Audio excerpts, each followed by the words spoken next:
बिस्मिल्लाहिर्रहमानिर्रहीम, अस्सलाम वालेकुम। लाखों करोड़ों दुरूदो सलाम मोहम्मद मुस्तफ़ा सल्लल्लाहु अलैहि वसल्लम और आले मोहम्मद पर। मैं हूँ उमर दराज गोंदल और आप मेरा यूट्यूब चैनल देख रहे हैं।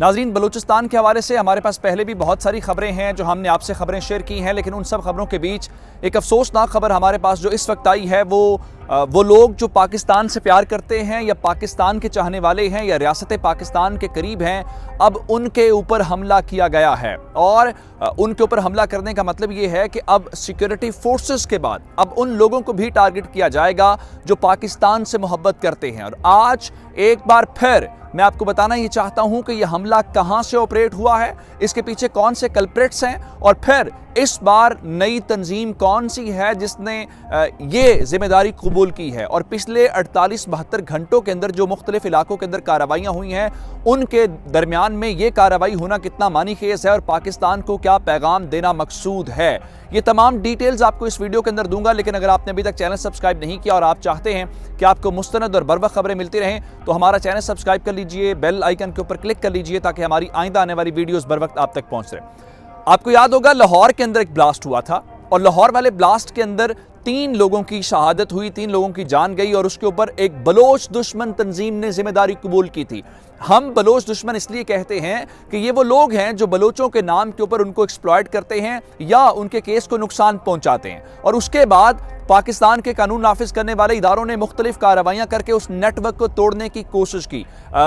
ईरान के अंदर BLA के लोगों को मारा गया, अफगानिस्तान के अंदर BLA के लोगों को मारा गया, और फिर वो लोग जो मुत्तहिदा अरब अमारात के अंदर गिरफ्तार हुए उनको लेके बहुत शोर मचाया गया कि देखिए जी, पाकिस्तान के बिहाफ के ऊपर ये जो मुत्तहिदा अरब अमारात के इदारे हैं वो भी लोगों को जबरी तौर पे लापता कर रहे हैं। लेकिन उनमें से किसी में एक में भी जुर्रत ये नहीं थी वो ये कहता कि वो लोग हैं जो लोगों का कत्लेआम करते हैं, जो लोगों की जान लेते हैं, कानून नाफिज करने वाले इदारों के ऊपर हमला करते हैं। यहाँ तक बात रहती तो ठीक थी। उसके बाद पाकिस्तान के 10 फौजियों को शहीद किया गया, जिसकी रियासत पाकिस्तान ने तस्दीक कर दी कि बिल्कुल ऐसा ही है, इन लोगों को शहीद किया गया है, इन लोगों के ऊपर हमला किया गया है।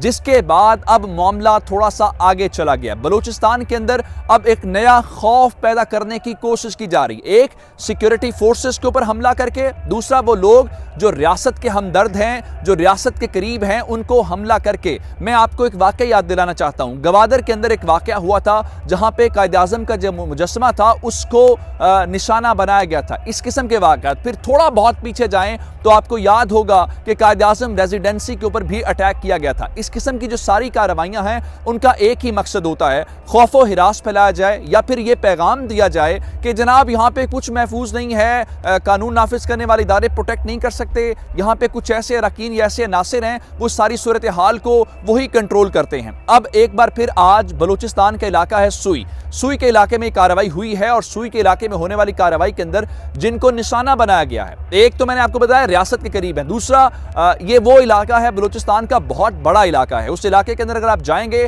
तो आप पूरे इलाके के अंदर भी अगर फौज डिप्लॉय कर दें, पुलिस रेंजर्स डिप्लॉय कर दें, तो मुमकिन नहीं है उसको प्रोटेक्ट करना। इसलिए रियासत क्या करती है कि रियासत मकामी लोगों को साथ मिलाती है। रियासत क्या करती है कि अमन फोर्स या जिस किस्म के ग्रुप्स खड़े किए जाते हैं जिनको रियासत की प्रोटेक्शन होती है, उनको असलिया दिया जाता है या फिर उनको कुछ सरमाया देके चले रियासत का फर्ज पूरा करते हैं। तो यहाँ पे एक अमन फोर्स है या रजाकार अमन फोर्स है, आज उसके ऊपर टारगेट किया गया। लेकिन मैं इससे बड़ी बात ये बताना चाहता हूँ कि एक ऐसा कबीला बलूचिस्तान का, क्योंकि आपने बहुत सुना होगा कि वहाँ पे सरदार हैं, वहाँ पे कबाइल हैं, उनके सामने किसी की नहीं चलती, लेकिन हमने वहाँ पे एक ऐसी शख्सियत भी देखी जिन्होंने इस सारी सूरत हाल के दौरान आके इस सारी सूरत हाल को, मेरे गुलाम जो कादिर भुगटी थे, ये कहने को भुगटी कबीला, लेकिन इन्होंने उस सरदारी निज़ाम को चैलेंज किया। सरदारी निज़ाम को चैलेंज करके इन्होंने मिडिल क्लास को सामने लाने की कोशिश की। आज उनके ख़ानदान को निशाना बनाया गया है। मैं आपको भी मज़ीद इसकी तफसीलात देता हूँ, आप हैरान इस बात के ऊपर हो जाएंगे जब मैं ये कह रहा था कि जो पाकिस्तान का परचम लहराते हैं, जो पाकिस्तान के साथ खड़े होते हैं, अब उनको टारगेट करने का इन्होंने फैसला कर लिया है। सरफराज बुगटी नामी आपने नाम सुना होगा। सरफराज बुगटी कौन है? वो इस सूबे के बलूचिस्तान के फॉर्मर इंटीरियर मिनिस्टर हैं। वो सन 2018 से पाकिस्तान का जो अपर हाउस है, जिसको हम सेनेट कहते हैं, सेनेट के मेंबर हैं। उनके ऊपर कई हमले इससे पहले हो चुके हैं। आज जो हमला होने वाला हुआ है, जिसके अंदर इस वक्त की इत्तलात ये हैं कि 4 लोग शहीद हो चुके हैं और 4 लोग शहीद होने के अलावा इस वक्त जो इत्तलात हैं 8 अफराद ज़ख्मी हैं और उन ज़ख्मियों में से भी कुछ की हालत क्रिटिकल है। ये बताया गया है कि ये ब्लास्ट है और इस धमाका सुई के इलाके में ये इस वक्त की जो इत्तलात के मुताबिक जिनमें 4 लोग शहीद हो चुके हैं, उनमें सरफराज बुगटी के कज़न भी शरीक हैं। जो सरफराज बुगटी पहले उनके ऊपर खुद हमला होता रहा है, वो महफूज रहे हैं, लेकिन अब उनके अहले खाना को टारगेट कर लिया गया है। अब इस बात के ऊपर आ जाते हैं कि ये हमला बुनियादी तौर पे किया किसने है और मैसेज क्या अभी तक आ रहा है। सरफराज बुगटी ने ट्विटर के ऊपर इस हमले की तस्दीक कर दी है। उन्होंने बताया जी उनके ख़ानदान के ऊपर उनके कज़न शहीद हो गए हैं, उनके ऊपर हमला हुआ है, ये बात दुरुस्त है। लाहौर वाला जो हमला था वो बलूचिस्तान रिपब्लिकन आर्मी ने किया था और बलोच रिपब्लिकन BRA के नाम से इन्होंने गवादर के अंदर कायद आज़म का जो मुजस्मा था उसको टारगेट किया था। लेकिन अभी जो आज खबर हमने आपके सामने पहुंचाई जिसके अंदर 10 लोग पाकिस्तान की फौज के शहीद हुए, ये दूसरा ग्रुप इन्होंने कर क्या रहे हैं कि हो सकता है कार्रवाई एक ही ग्रुप कर रहा हो, लेकिन नाम मुख्तलिफ बताने का मकसद ये है कि बहुत ज़्यादा ग्रुप्स हैं, बहुत ज़्यादा लोग हैं जो पाकिस्तान की फ़ौज को, FC को और तमाम इदारों को चैलेंज करें। हालांकि ऐसा है नहीं है। इस वक्त जो कार्रवाई अभी हुई है लाहौर वाली BRA और कोयटा जो इसके अलावा केच वाली है वो BLF के नाम से, और आज होने वाला जो ब्लास्ट है वो इस वक्त की इत्तलात के मुताबिक बलूचिस्तान रिपब्लिकन आर्मी इसके पीछे है। और यही सरफराज बुगटी ने अपने उस ट्विटर अकाउंट के जरिए ये हमें बताया। लेकिन जो इंपॉर्टेंट बात उन्होंने बताई है वो है कि नाराज बलोच हैं जी,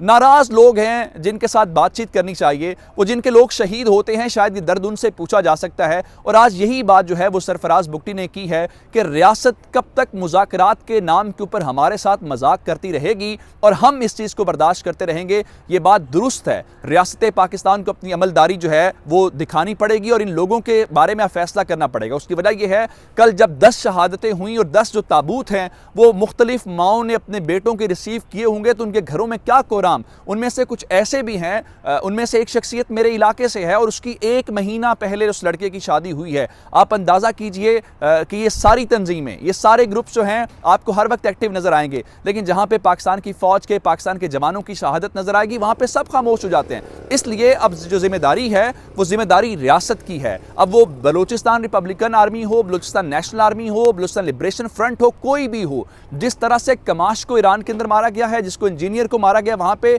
और जिस तरह से आज इसको मुत्तहिदा अरब अमारात के अंदर पकड़ा गया और शोर मचाया गया, एक एक करके या तो आप पाकिस्तान लाके इनके ट्रायल करें, इनको सजाएं दें, या फिर वही जो ऑपरेशन रद्दुल फसाद के अंदर, ज़रबे ऑपरेशन के अंदर ये सिलसिला जो पाकिस्तान के साथ खड़े हैं, अगर उनके ऊपर हमला हुआ और रियासत ना बोली तो फिर पाकिस्तान के साथ कौन खड़ा होगा। ये है वो इंपॉर्टेंट नुकता जो आज के हमले के बाद, और यही वो अचीव करना चाहता है जिसको हमने रोकना है।